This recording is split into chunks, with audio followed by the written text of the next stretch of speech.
Global forecast सिस्टीमने दिलेल्या इशाऱ्यानुसार आज शनिवार व रविवार या 2 दिवसांसाठी रेड अलर्ट जाहीर केला आहे।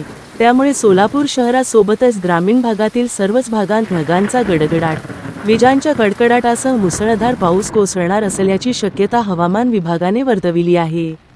27 सप्टेंबरला दुपारी 2 ते रात्री 8 वाजेपर्यंत 6 तारर, तर रात्री 8 ते 12 असे 4 आणि तर 28 सप्टेंबरला रात्री 12 नंतर सकाळी 6 वाजेपर्यंत रेड अलर्टचा इशारा ग्लोबल फोरकास्ट सिस्टमने दिला आहे।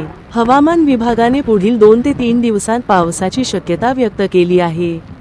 जर मोठ्या प्रमाणात पाऊस झाला तर सोलापूर जिल्ह्यात पुढील 2 दिवसांत पुन्हा पूरस्थिती निर्माण होण्याची शक्यता आहे। त्यासाठी प्रशासन सज्ज झाले असून बचावकार्यासाठी कोल्हापूर व सांगलीकडून नव्या बचाव पथकांना बोलावण्यात आले आहे। सुरक्षेसाठी काही इशारे दिल्यास त्याचे त्वरित पालन करावे, असे आवाहन सोलापूर जिल्हाधिकारी कुमार आशीर्वाद यांनी केले आहे। माढा, करमाळा, मोहोळ, उत्तर सोलापूर, दक्षिण सोलापूर व अक्कलकोट तालुक्यात नुकसान झाले आहे।